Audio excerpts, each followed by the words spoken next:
Hello everyone, welcome to Anthrobot Education. So in this lecture we are going to discuss about the topic, the concept of ethnicity, ethnic conflicts and political developments, unrest among tribal communities. The anthropology paper 2 का topic number 7.3 है। तो आइए lecture को start करते हैं। तो सबसे पहले हम देखेंगे कॉन्सेप्ट ऑफ एथनिसिटी को, कि एथनिसिटी क्या होती है।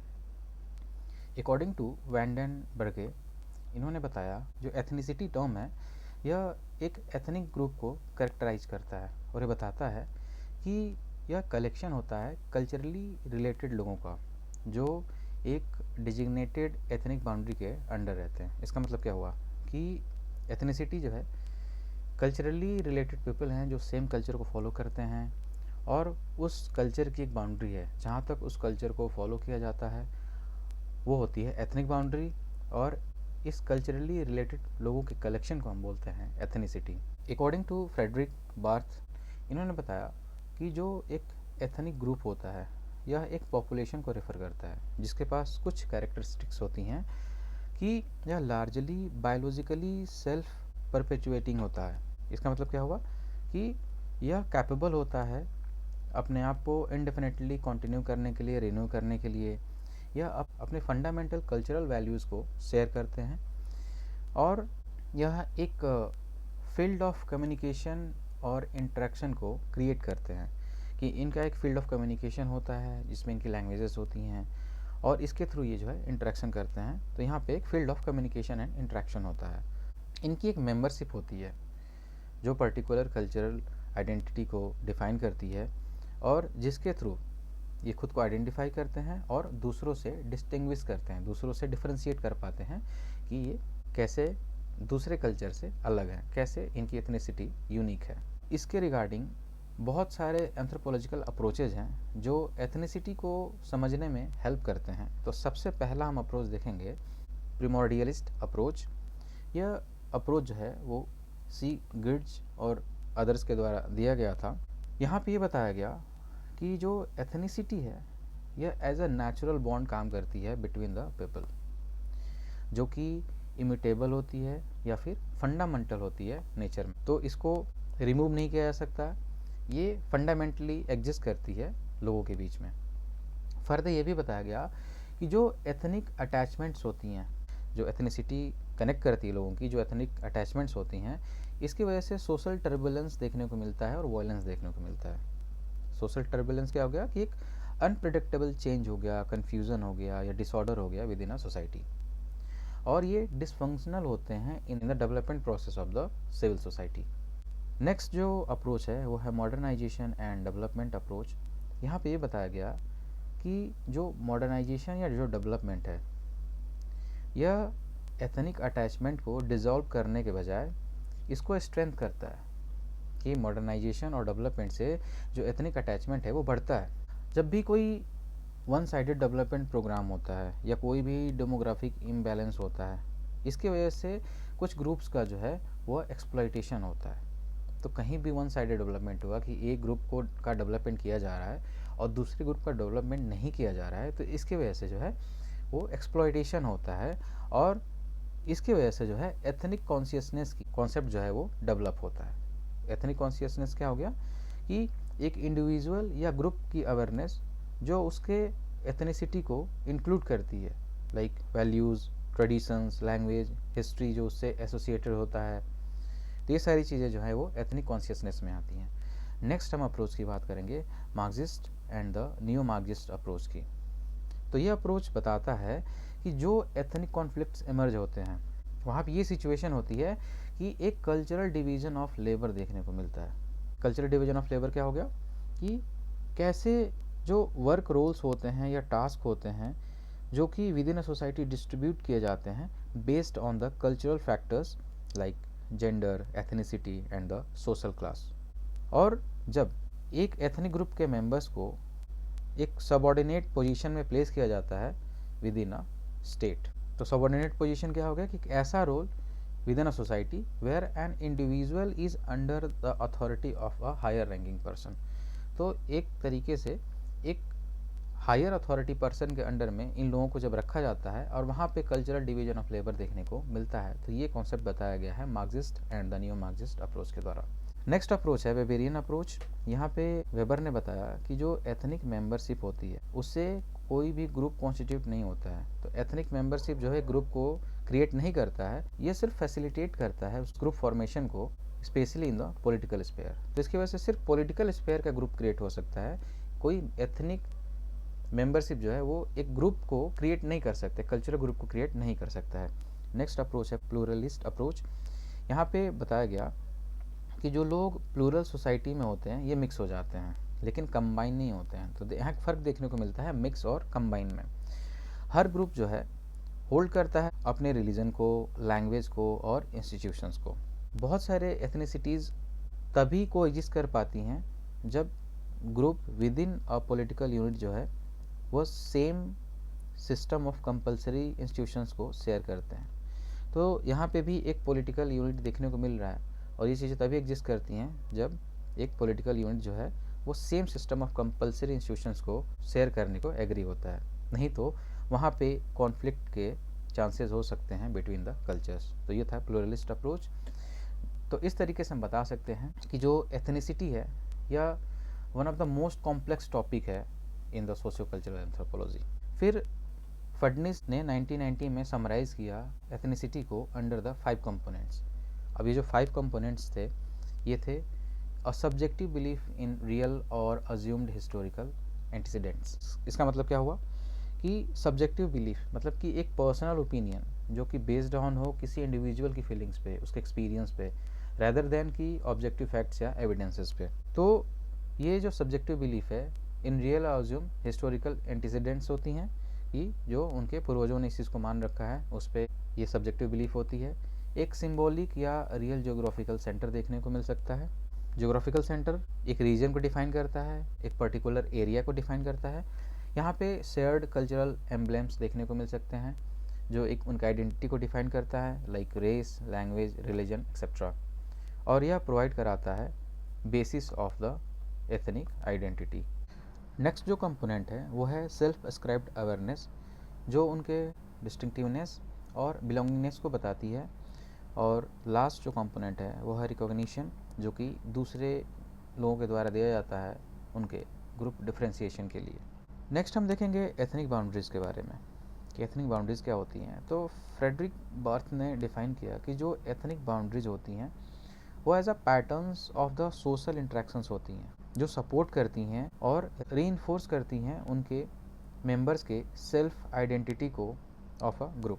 तो इस तरीके से एक ग्रुप के लोगों के सेल्फ आइडेंटिटी को ये रीइंफोर्स करती है along with the outsiders confirmation of the group distinctiveness, कि दूसरे जो आउटसाइडर्स हैं उनसे ये उनको अलग करती है कि क्या डिफ्रेंशिएशन है इस ग्रुप के मेंबर्स में as compared to the outsiders. And they are more of the social demarcations than the territorial demarcations. यहाँ पे एक सोशल डिमार्केशन ज़्यादा इंपॉर्टेंट हो जाता है as compared to the territorial demarcations. तो ये बाउंड्रीज जो हैं वो कहीं ना कहीं जियोग्राफिकली कनेक्टेड नहीं होती हैं, इवन ये जो है सोशल डिमार्केशंस होती हैं, सोशल बाउंड्रीज होती हैं।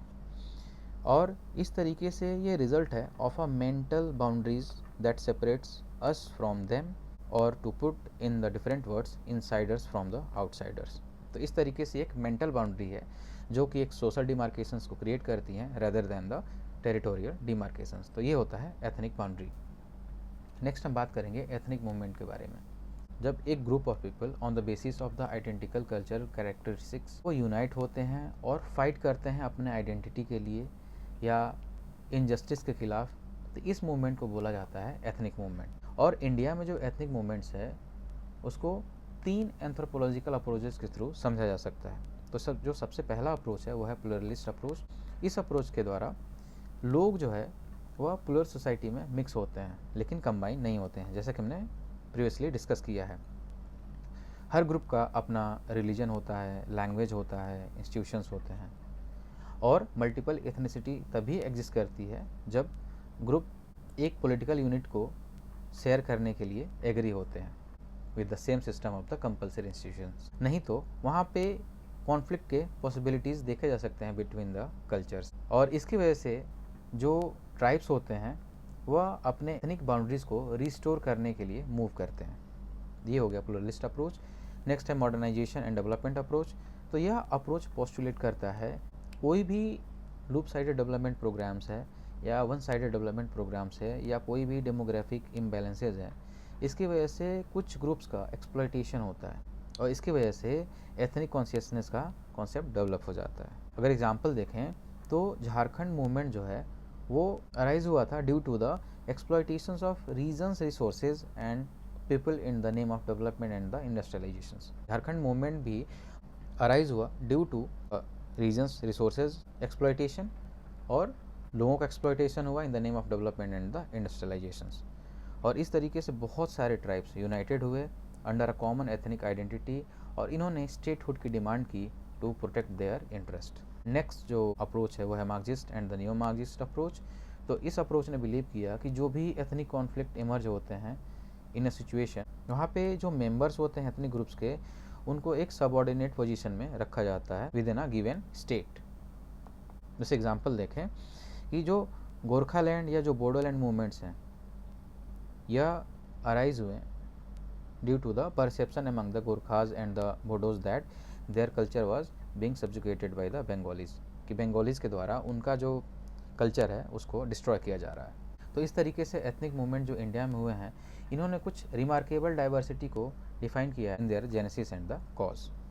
अब हम एथनोपॉलिटिकल मूवमेंट की बात करेंगे कि जब एक ग्रुप या several group of people on the basis of identical racial and the cultural characteristics unite होते हैं या फाइट करते हैं अपने राइट्स के लिए और आइडेंटिटी के लिए अंडर अ पॉलिटिकल बैनर, तो इस मूवमेंट को एथनोपॉलिटिकल मूवमेंट बोला जाता है। तो नाम में क्या हो, एथनो मतलब रेशियल या कल्चरल कैरेक्टरिस्टिक्स है और उसमें जब पॉलिटिकल एजेंडा ऐड हो जाता है और जब वो अंडर द पॉलिटिकल बैनर काम करते हैं तो उसको बोला जाता है एथनोपॉलिटिकल मूवमेंट। अगर इसका एग्जांपल देखें इंडिया में तो झारखंड मूवमेंट, बोडोलैंड मूवमेंट और गोरखालैंड मूवमेंट देखा जा सकता है। नेक्स्ट हम बात करेंगे ट्राइबल अनरेस्ट जो भी इंडिया में हुए हैं उसके लिए कौन कौन से फैक्टर्स रिस्पॉन्सिबल हैं। तो ये जो ट्राइबल अनरेस्ट देखा जाता है ये प्री कॉलोनियल टाइम से है और जो कॉलोनियल पीरियड रहा इसने इस चीज़ को और बढ़ा दिया, नेक्स्ट लेवल कर दिया, क्योंकि ब्रिटिशर्स ने ट्राइबल एरियाज़ में इंटरफेरेंस करना स्टार्ट कर दिया था और अनफॉर्चुनेटली ये चीज़ कंटिन्यू रही in the independent India as well.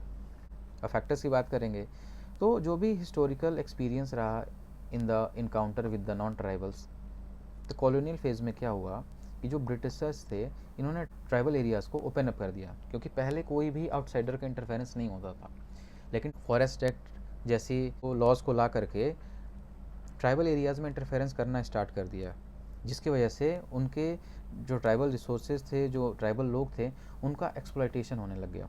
और इसका यही वजह है कि आज भी जो ट्राइबल्स हैं वो आउटसाइडर्स की वजह से वो केयरफुल रहते हैं। जैसे एग्जांपल देखा जाए सेंटिनलीज जो हैं अंडमान में, जिसके बहुत सारे रिसेंटली हमने एक्सीडेंट्स देखे होंगे कि वहाँ पे एक अमेरिकन जो टूरिस्ट था वो क्रिश्चियनिटी को स्प्रेड करने के लिए गया था, लेकिन उसको उन्होंने मार दिया, क्योंकि उनको इस चीज़ की प्रॉब्लम रहती है कि कोई भी एक्सटर्नल उनके एरियाज़ में डिस्टर्बेंस ना करे और ये एक्सट्रीमली हॉस्टाइल देखे गए towards the outsiders even today due to their exploitation by the British in late 19th century. Next है degree of exposure to and relationship with the Hindu society. Tribe caste continuum में एक lower position दिया गया था जो कि उनके social, economic और पॉलिटिकल डिप्राइवेशन को बताता है और इसकी वजह से ट्राइब्स के बीच में एक फ्रस्ट्रेशन देखने को मिला कि जो हिंदू सोसाइटी की इन्होंने फॉलो किया और इस सोसाइटी में इनको जो है बॉटम प्लेस मिला। अगर जो इनके हायर रैंकिंग पे जाने की जो दरवाजे बंद हो गए, इसकी वजह से भी बहुत सारे अनरेस्ट देखने को मिले। नेक्स्ट डेमोग्राफिक इम्बैलेंस की बात करेंगे तो कुछ tribes specially north east areas में इन्होंने अक्सर कंप्लेंट किया है कि वहाँ पे इन्फ्लक्स हो रहा है नॉन ट्राइबल्स का इन देयर इंसेस्ट्रल होम्स और इसकी वजह से वो अपने ही एरियाज़ में माइनॉरिटी हो चुके हैं। नेक्स्ट फैक्टर है इंडस्ट्रियलाइजेशन एंड अर्बनाइजेशन। तो ये जो मॉडर्न फोर्सेज हैं इसकी वजह से ट्राइबल रिसोर्सेज का एक्सप्लॉयटेशन हुआ है, लैंड एलिनेशन हुआ है, डिस्प्लेसमेंट देखने को मिला है और आउटसाइडर्स का इन्फ्लक्स देखने को मिला है। एग्जांपल देखा जाए जो झारखंड मूवमेंट स्टार्ट हुआ था due to the exploitation of the region's mineral and the forest resources in the name of development without passing on equitable benefits to the local tribes. तो झारखंड मूवमेंट का पूरा जो बेस है वो एक्सप्लॉयटेशन पे ही base है, क्योंकि उनके जो एरियाज़ के मिनरल्स थे या जो फॉरेस्ट रिसोर्सेज थे उसका एक्सप्लॉयटेशन किया गया, और ये एक्सप्लॉयटेशन किस बेस पे किया गया कि इस एरिया को हम डेवलप करेंगे, और उसका बेनिफिट जो है इक्वली जो है लोकल ट्राइब्स को नहीं मिल पाया। फिर sense of unfair treatment by the governments. तो जब भी डेवलपमेंट की बात की गई तो ट्राइबल्स ने देखा कि जो गवर्नमेंट है ये मोर इंक्लाइंड है towards the interest of the non tribals. Non tribals के इंटरेस्ट के लिए गवर्नमेंट ज़्यादा काम कर रही है, और इस तरीके से इन्होंने अपने आप को बिट्रेड फील किया, और इसकी वजह से अनरेस्ट देखने को मिला। एग्जाम्पल देखा जाए तो जो पत्थलगढ़ी रेबेलियन है वह झारखंड के ट्राइबल विलेजेस में अराइज हुआ, और आज भी जो स्टेट गवर्नमेंट है वो उनके टेनेंसी लॉज को in the favour of outsiders, तो आउटसाइडर्स के लिए उनके टेनेंसीज लॉज को जो है वो अमेंड किया जा रहा है स्टेट गवर्नमेंट के द्वारा, जिसकी वजह से कुछ रेबेलियंस देखने को मिले, और उसमें से एक रेबेलियन था पत्थलगढ़ी का। कल्चरल ओरिएंटेशन या फिर लेवल ऑफ एजुकेशन की वजह से भी ये प्रॉब्लम देखने को मिली है। तो अगर जो ट्राइबल्स हैं वो उनके पास एक वास्टली डाइवर्जेंट कल्चरल ओरिएंटेशन है than the main stream society, तो जो हमारी नॉर्मल सोसाइटी है उसके कंपेयर में इनके पास वास्टली डाइवर्जेंट कल्चरल ओरिएंटेशन है, और इसकी वजह से कॉन्ट्रा एक्लचरेशन देखने को मिलता है।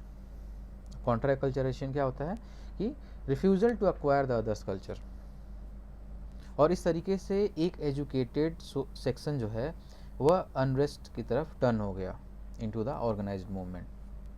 जैसे एग्जांपल देखें कि जो नागा सेशनिस्ट मूवमेंट था यह इंग्लिश एजुकेटेड इलिट्स के द्वारा ड्राइव किया गया, क्योंकि वहाँ पे उनका वेस्टर्न कल्चर ओरिएंटेशन देखने को मिला, और इन्होंने कभी भी अपने आप को as a part of Indian society consider ही नहीं किया। तो ये कुछ फैक्टर्स थे।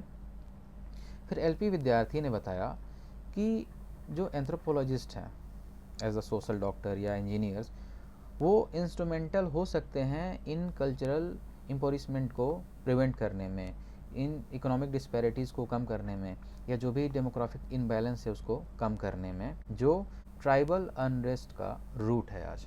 फिर हम कुछ लेटेस्ट अनरेस्ट की बात करेंगे ट्राइबल्स में। तो इन अनरेस्ट को आपको डिटेल में पढ़ना है और अपने नोट्स में ऐड ऑन करना है।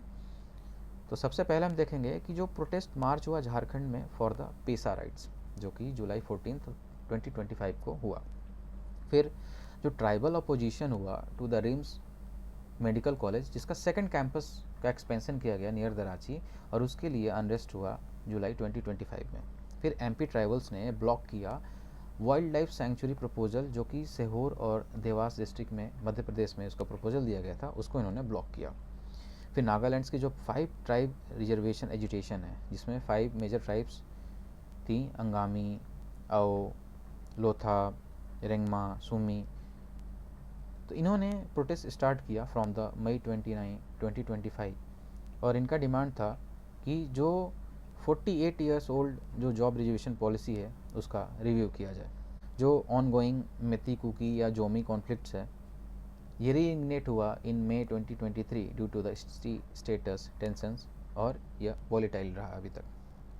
तो इन केस स्टडीज़ के बारे में आप डिटेल में स्टडी करके और अपने नोट्स में ऐड ऑन करना। फिर हम various types of tribal movements जो इंडिया में हुए हैं उसके बारे में हम डिस्कस करेंगे। तो जो ट्राइबल मूवमेंट्स हैं ये मैनिफेस्ट करते हैं कि जब एक fairly large number of tribal people जब यूनाइट होते हैं इन ऑर्डर टू प्रोटेक्ट और रिफॉर्म देयर आइडेंटिटी, या अपने इनजस्टिस के खिलाफ वो लड़ते हैं, तो ये ट्राइबल मूवमेंट होता है। Due to their integrated socio cultural life, जो ट्राइबल मूवमेंट्स है tend to serve the several interest simultaneously. Surjit Sinha ने various types of tribal movements को क्लासीफाई किया। सबसे पहले देखा ethnic rebellions in the early colonial period. तो बहुत सारे ट्राइबल मूवमेंट्स देखने को मिले 19th सेंचुरी में, जैसे कि कोल रेबिलियन जो कि 1832 में हुआ था, संथाल रेबिलियन जो कि 1857-58 में हुआ था, बिरसा मूवमेंट जो कि 1895 टू 1900 तक चला था। और ये सारे जो मूवमेंट्स थे ये अराइज हुए due to the clash of tribal culture with that of the Britishers and the non tribal outsiders. तो यह क्लैश था ट्राइबल कल्चर के बीच में और जो ब्रिटिशर्स थे या आउटसाइडर्स थे उनके वजह से था। और जो स्ट्रॉन्ग एथनिक बॉन्ड था ट्राइबल्स का, इसकी वजह से उनकी जो सॉलिडेरिटी थी या जो सब्सिक्वेंट मूवमेंट्स थे वो उनके कल्चरल आइडेंटिटी को कंजर्व करने या उनको रिस्टोर करने के लिए था। नेक्स्ट है रिफॉर्म मूवमेंट्स।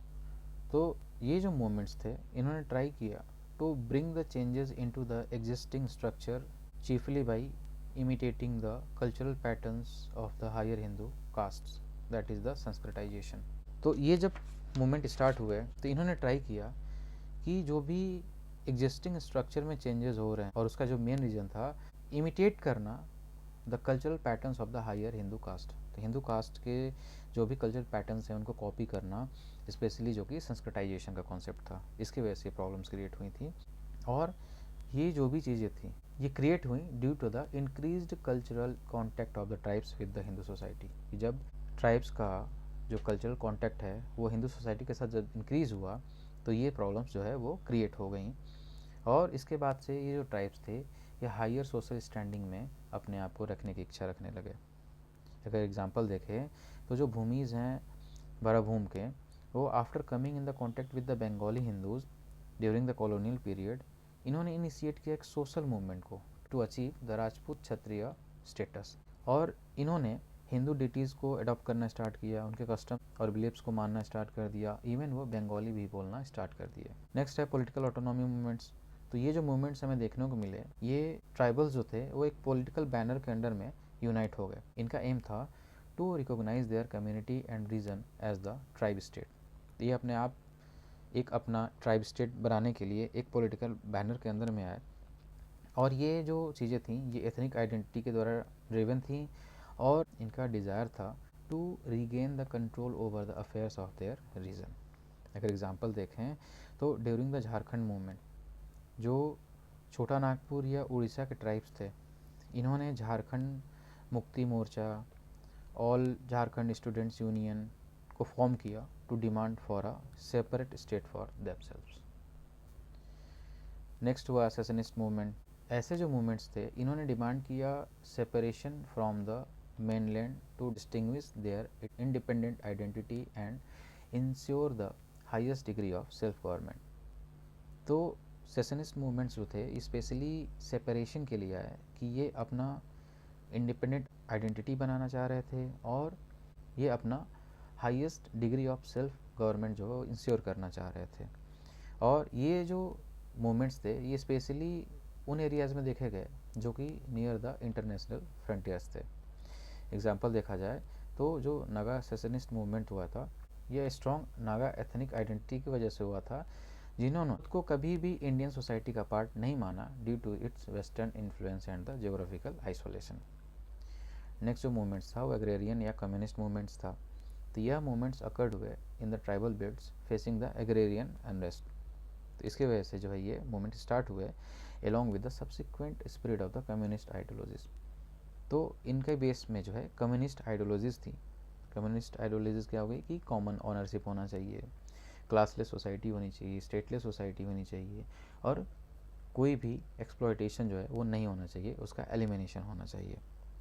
अगर हम इसका मोस्ट प्रोमिनेंट एग्जांपल देखें तो हम नक्सलबारी का एग्जांपल देख सकते हैं कि नक्सलबारी मूवमेंट जो हुआ था वो 1967 में राइज हुआ, और इनका डिमांड था a radical overhaul of the political structure and the administration.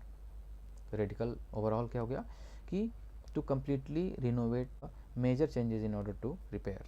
और इस तरीके से हम कंक्लूड कर सकते हैं कि जो ट्राइबल मूवमेंट्स थे ये चीफली बेस्ड थे ऑन द ट्रिपल फैक्टर्स, और वो थी ethnicity, acculturation and the modernity. तो आज के लेक्चर में इतना ही। Thank you for watching this video. जय हिंद।